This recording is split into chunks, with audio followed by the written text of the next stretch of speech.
Atos dos Apóstolos, capítulo de número 5, versículo de número 34. Léo, Deus abençoe. Teólogo, formado, professor de teologia.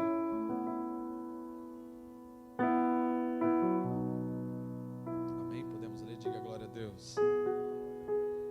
Mas, levantando-se no conselho um certo fariseu, chamado Gamaliel, doutor da lei, venerado por todo o povo, mandou que por um pouco levasse para fora os apóstolos e disse: homens israelitas, acautelai-vos a respeito do que haveis de fazer a estes homens, porque antes destes dias levantou-se Teusdas, dizendo ser alguém, e este se ajuntou o número de uns 400 homens, o qual foi morto, e todos os que lhe deram ouvidos foram dispersos e reduzidos a nada. Depois levantou-se também Judas, aquele galileu, nos dias do alistamento, e levou muitos povos após si, mas também este pereceu, e todos que lhe deram ouvidos foram dispersos. E agora digo-vos: dai de mão a estes homens e deixai-os, porque se este conselho ou esta obra é de homens, se desfará, mas se é de Deus, não podereis desfazê-la, para que não aconteça serdes também achados combatentes contra Deus. Amém? Deixe sua Bíblia aberta, porque Deus vai falar conosco nessa noite. Enquanto eu preparava esse sermão, Deus dizia para mim escrever, rabiscar. E eu tenho esse costume de todas as vezes que eu estou preparando um sermão, eu escrever na Bíblia, rabiscar na Bíblia. E Deus falava comigo que o tempo que Ele tem para a nossa geração não é um tempo a qual o inimigo prevalece sobre ela.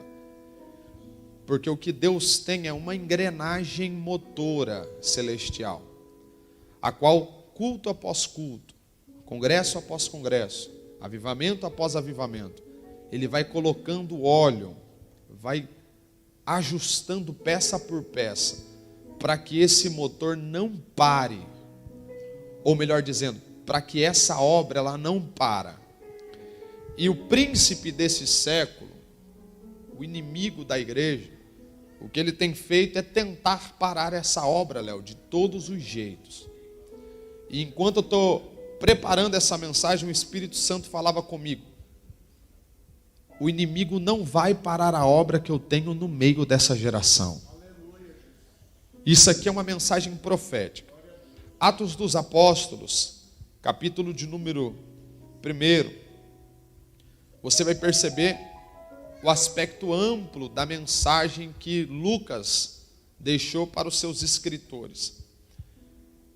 O Evangelho de Atos ele é resumido em 3 palavras. Eu disse 3 palavras. A primeira palavra é ascensão.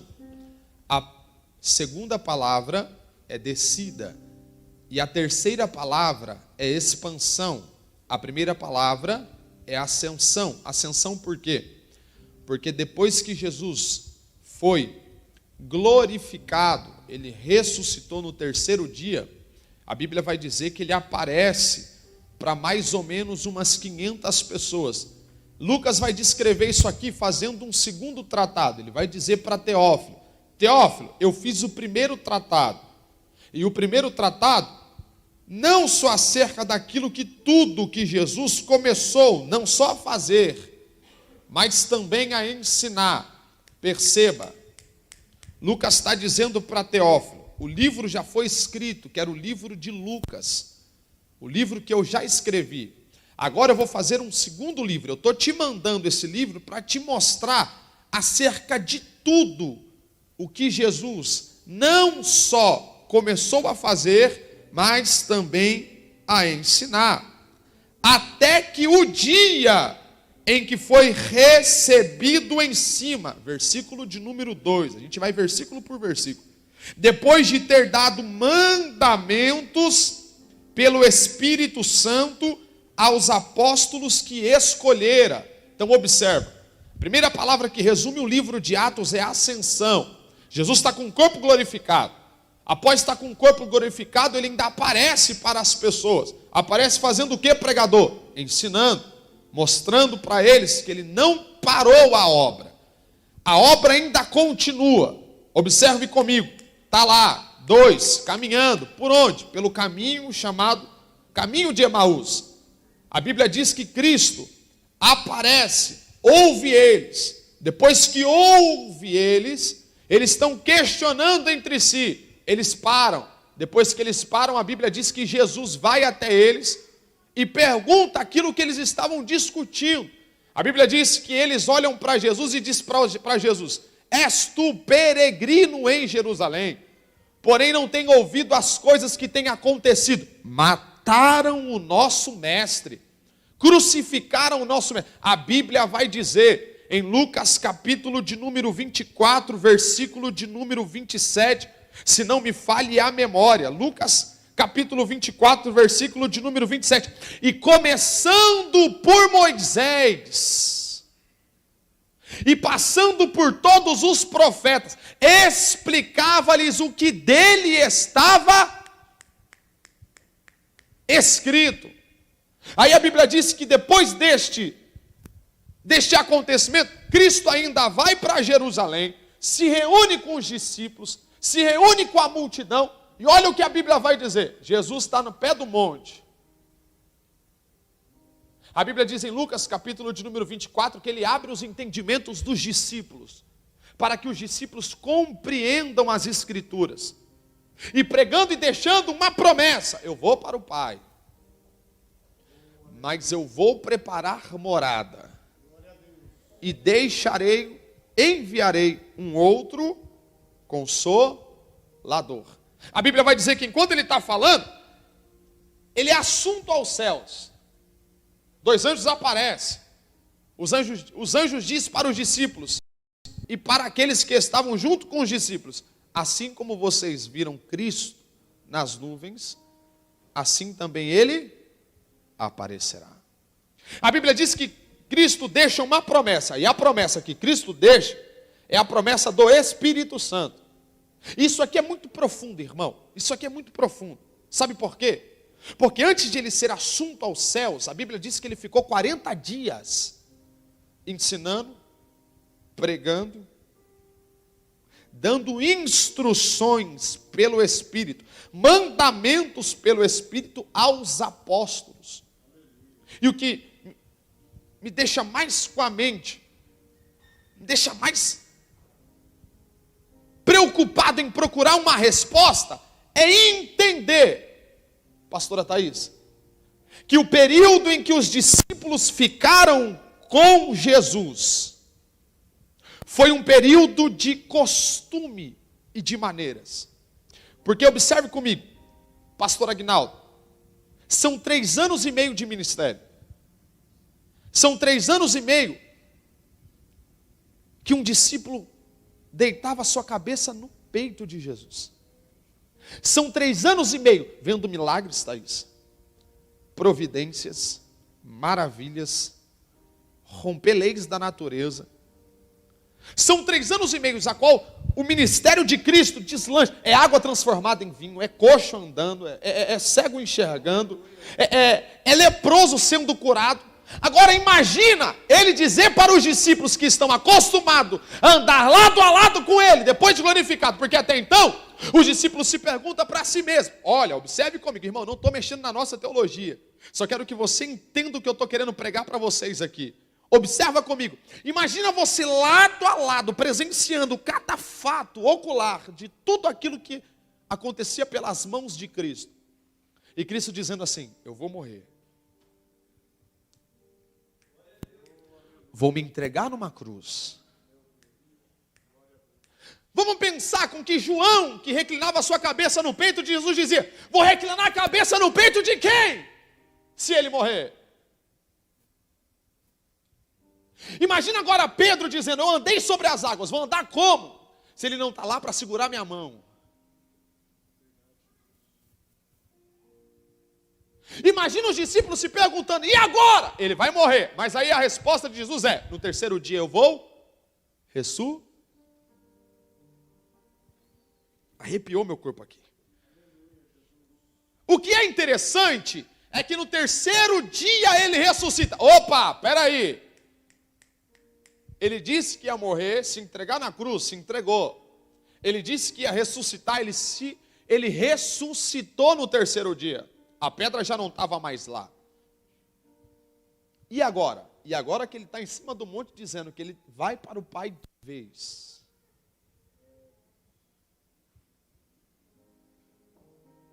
E quem estava acostumado com ele na terra, vai se perguntar: e agora? Quem estava acostumado com o seu jeito aqui na terra, Thaís, vai se perguntar: e agora? Aí ele vai responder: vou enviar um outro consolador. Só que o que é mais interessante é que ele vai dizer para os discípulos: obras maiores, as quais eu fiz, vocês também vão fazer. A segunda palavra que resume o livro de Atos dos Apóstolos é chamado de descida. Por quê? Porque de repente, versículo de número 1 do capítulo de número 2, de repente, cumpre-se o dia do Pentecostes, Penta, 50, Costes, colheita, 50 dias, 10 dias depois que Jesus foi assunto aos céus, a promessa se cumpre. Não quero falar de promessa, mas quem está debaixo de uma promessa, você pode ter certeza que o céu vai realizar na sua vida. No de repente de Deus, o que acontece, pregador? A promessa se cumpre, desce o Espírito Santo. Só que os discípulos estavam acostumados com alguém que estava do lado, carne. E a resposta de Jesus é: ele vai habitar dentro de vós.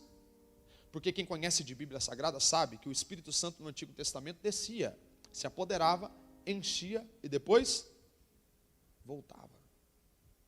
Depois que ele foi tirado da terra, em Gênesis capítulo de número 6, ele descia, enchia, se apoderava. Sansão, você é uma máquina de matar. Vou descer, vou se apoderar, mata todo mundo do jeito que você quiser. Matou, depois se retirava.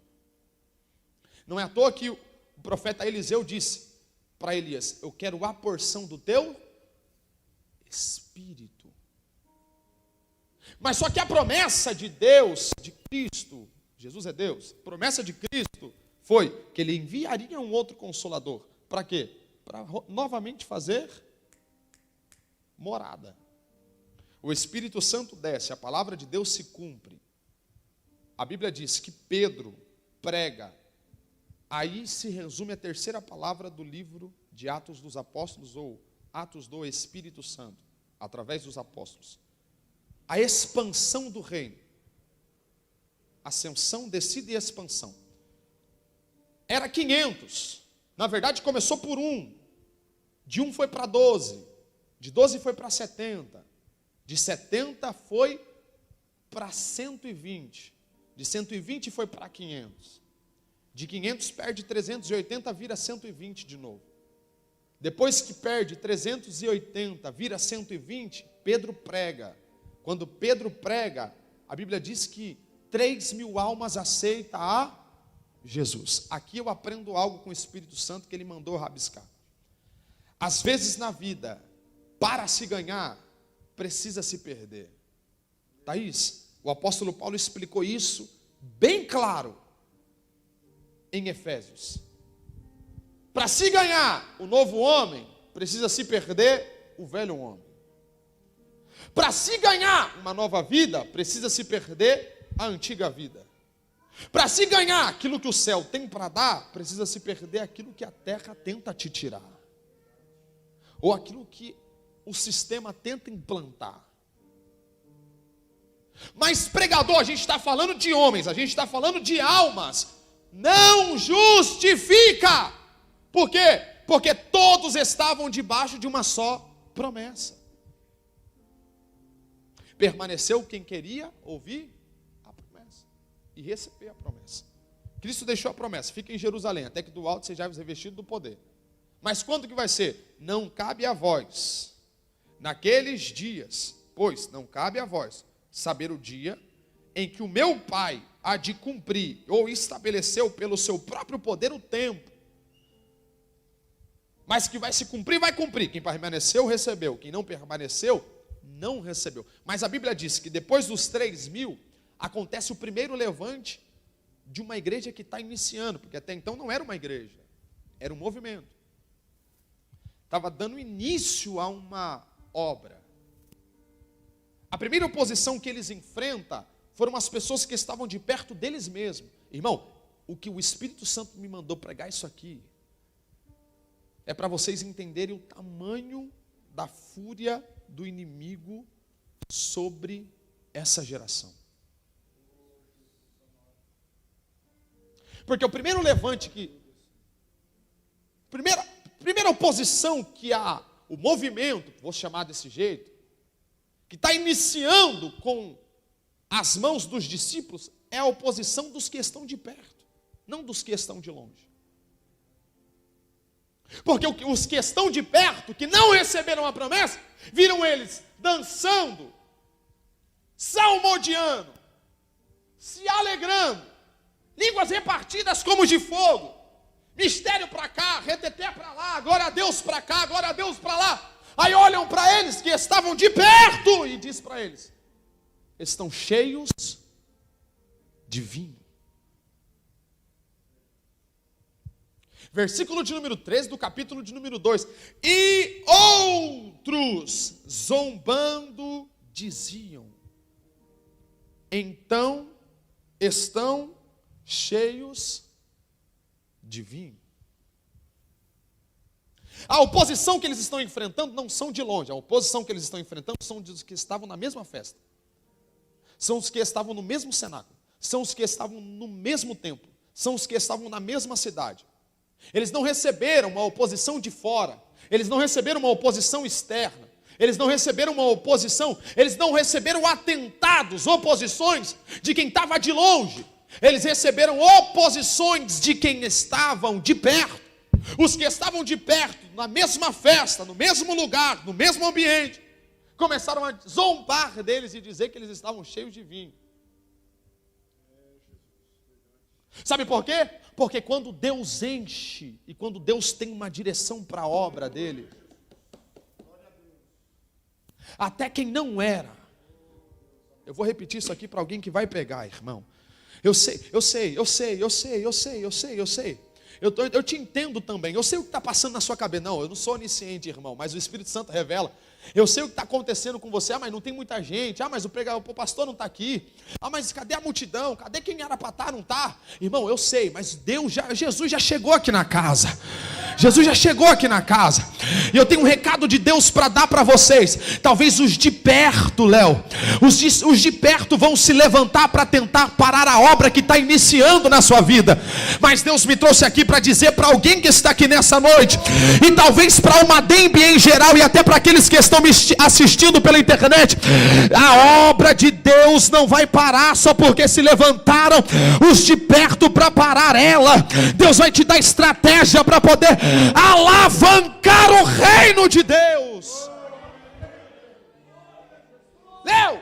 Porque o que Deus vê lá do céu é todas, irmão, Deus não aposta, isso nem é de Deus, muito menos eu estou parafraseando aqui um contexto para você apostar na Mega Sena, no Vale Cap, eu não gosto dessas coisas, mas Deus pegou tudo aquilo que Ele tinha, o céu, eu posso dizer como uma aposta, mas não é uma aposta, vou nem repetir aquilo que o pregador pregou na sexta-feira, cada ponto tem um ponto, e o ponto tem do ponto, e a vista do ponto, mas imagina o que Deus pegou o céu como aposta e dizia: eu apostei nele. Ah, mas eu já ouvi um pregador dizendo que Deus não aposta em ninguém, porque ele já tem a convicção daquilo que vai acontecer no futuro. Mas calma aí, imagina você recebendo oposições internas, e pensando em parar e querer desistir, Deus dizendo: não vai, não vai. Vai cair, mas eu não vou deixar ele parar. Vai até cambalear. Essa mensagem aqui para essa geração, pastor Marcos. Vai até querer desistir, Pedrinho, mas eu não vou deixar. Mas os ataques não estão vindo de fora. Os ataques não estão pegando na carne. O ataque está pegando aqui dentro. Pastor Marcos, está entrando aqui dentro. É dentro de nós, é nós mesmos recebendo ataque interno. E Deus querendo dizer para você nessa noite: eu não vou deixar essas oposições dentro de você parar você. É depressão que quer parar, é angústia que quer parar, é desânimo que quer te fazer desistir. Mas Deus me trouxe aqui para dizer: a obra que eu tenho na sua vida, ela vai continuar.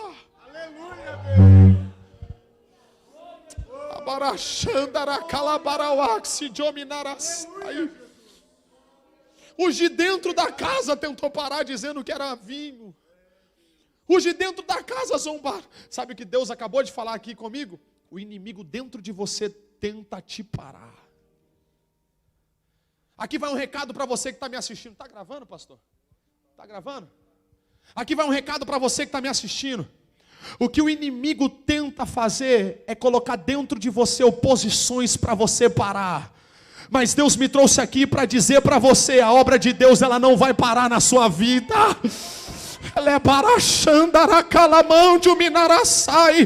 A obra de Deus, ela não vai parar na sua vida.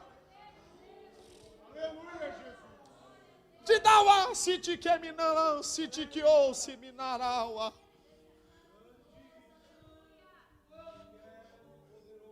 Elewa se te que minância. Antes de vir para a igreja, eu mostrei um vídeo para minha esposa de uma menina possessa. Uma criança possessa. E Deus dizia para mim assim: eu não vou deixar a obra que eu tenho parar nessa geração. Eu não vou deixar o inimigo matar internamente os meus jovens. Eu não vou deixar o inimigo matar internamente a minha juventude, a uma dembe. Vai se multiplicar os bancos da igreja, porque o que Deus vai fazer é tirar da depressão lá fora. É tirar da depressão lá de fora e vai colocar aqui dentro, pastor Marcos. Eu estou cansado de receber mensagens no meu Instagram de pessoas de outro estado dizendo para mim: Alain, eu não aguento mais a depressão, é tarja preta, é remédio. E eu disse: essa oposição que você enfrenta dentro de você está caindo por terra hoje, porque a obra de Deus vai avançar. Pedro prega. Sabe por que Pedro prega? Porque ele não... Irmão, isso aqui valia um glória a Deus. Ele não se deixou desanimar pelos zombadores. Ah, mas não está fluindo. Ah, mas não vem muita gente. Ah, mas tem que parar. Ah, mas você não vai para frente. Ah, mas você não consegue. O inimigo dentro de você fala isso para você. Ah, mas não tem jeito para você. Ah, mas quem é você? Ninguém te vê, ninguém te olha, ninguém te... Ah, mas... Irmão, para com isso. Sabe por quê? Porque o Espírito Santo desceu em Jerusalém. Colocou fogo na cabeça deles. É a mesma coisa que o apóstolo Paulo escreveu dizendo: tem cauterizado a mente. Mas espera aí, a mente está cauterizada, o inimigo está tentando cauterizar a mente, Pedrinho. Eu vou botar...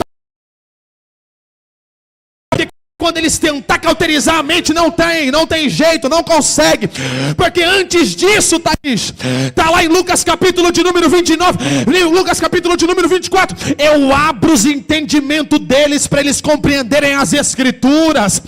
Não vai ter jeito, o inimigo não vai mais trabalhar na mente da nossa juventude, irmão. O inimigo não vai mais trabalhar na mente da nossa geração, porque Deus é aquele que vai cuidar de nós. Aleluia. Estou caminhando para o término.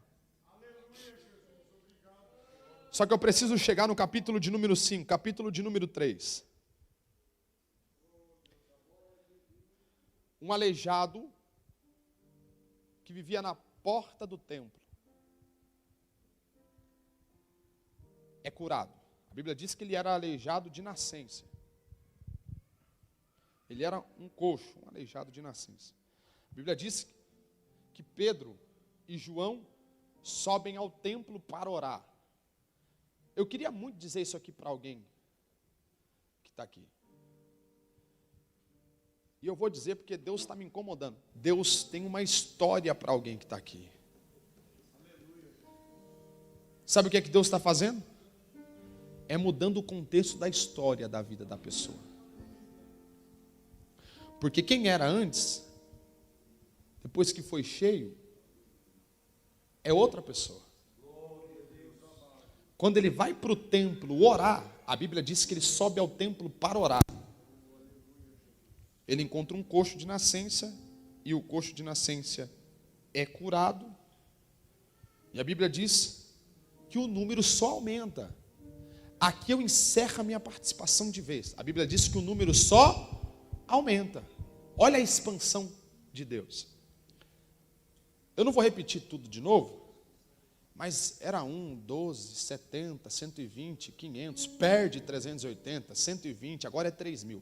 A Bíblia diz que são 3.000 almas, mais os 120, 3.120 pessoas que são crentes, que aceitam a Jesus. Mais o coxo é 3.121. Irmão, vamos fazendo um cálculo aí? Aí Pedro vai ser preso agora. Por que Pedro vai ser preso? Porque a oposição agora não é mais interna. Porque quem vence uma vez a oposição interna dentro de si, oposição interna, vencida uma vez ganha para a eternidade. Capítulo de número 4, versículo de número 4. Versículo de número 1 até o versículo de número 4. Versículo de número 1, contexto do capítulo de número 3, Pedro vai ser preso pela oposições externas, sinédrio. Quando Pedro vai ser preso, a Bíblia vai dizer que ele vai ser preso sozinho, não vai ser preso com João. Quem está comigo diz amém. Mas Pedro preso, por causa do coxo, ele prega antes de ser preso. Quando ele prega antes de ser preso, versículo de número 4 do capítulo de número 4. Muitos, porém, dos que ouviram a palavra de Deus creram. E chegou o número destes homens quase 5.000. Vamos começar de Atos dos Apóstolos, 120, mais 120, mais os 3.000, 3.120, mais o coxo, 3.121, mais os 5.000. 8.121 crentes na nova igreja que está crescendo. Expansão de Deus. Você pode levantar sua mão direita para o céu e eu encerro aqui a minha participação?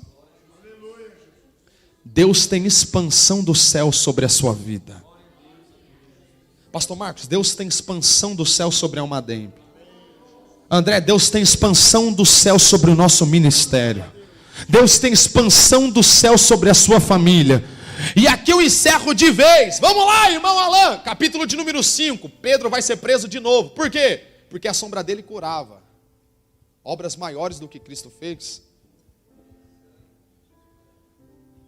Ananias e Safira morrem, o temor da igreja. Um temor sobre na igreja. Quando a sombra de Pedro cura, vão prender. Vão prender quem? Pedro de novo? Não, agora vão prender os apóstolos. A Bíblia diz que os apóstolos vão ser presos. Por quê? Porque da primeira vez, quando Pedro vai receber uma oposição externa, eu não vou nem falar sobre isso aqui, mas quando Pedro vai receber a oposição externamente, quem estava do lado dele, ó.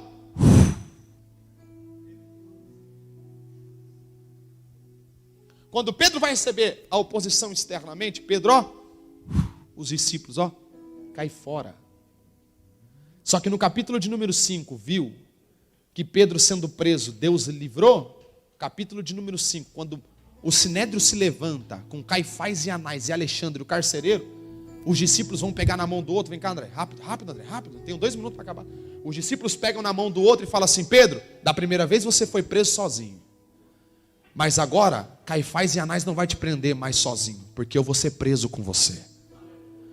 Vale um glória a Deus aí, vale um glória a Deus aí. Estufa o peito, irmão. Estufa o peito para você dar um glória a Deus mais forte. Porque Deus está levantando pessoas para estar ao seu lado em meio às oposições e os ventos da vida. Deus está levantando pessoas, pastor Marcos, para estar ao seu lado. Ninguém vai cair, ninguém vai desanimar, ninguém vai perder a salvação, ninguém vai perder o ministério. A obra de Deus, ela não vai parar, sabe por quê? Porque eu e você vamos estar um do lado do outro. Se alguém cair, o outro vai levantar ele. Se alguém desanimar, o outro não vai deixar ele parar. Se alguém querer desistir, ninguém vai deixar ninguém desistir. Fica de pé que eu vou fazer uma oração em 1 minuto. Pregador, você não concluiu. Conclua agora, porque uma mensagem precisa ter começo, meio e fim. Pedro está preso. A Bíblia diz, capítulo de número 5, versículo de número 13: deliberaram matar os discípulos. O próprio Deus se levanta, vai até a prisão e solta os discípulos da prisão.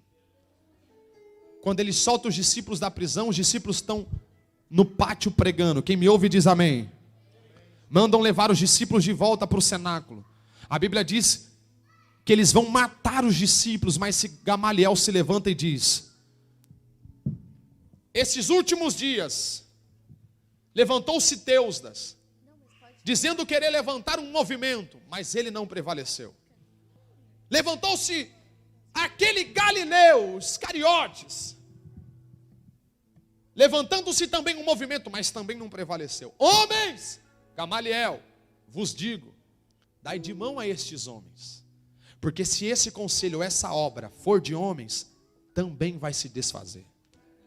Mas se ela for de Deus, aqui eu entrego o microfone para o pastor Marcos, mas se ela for de Deus, de 120 vai crescer para 3.000, vai crescer para 8.000, vai crescer para 8.000, e vai continuar crescendo até a eternidade, porque se a obra for de Deus, toma cuidado para não achar sendo combatente contra Deus, porque o que Deus tem nessa noite é expansão do céu. Você pode glorificar a Deus?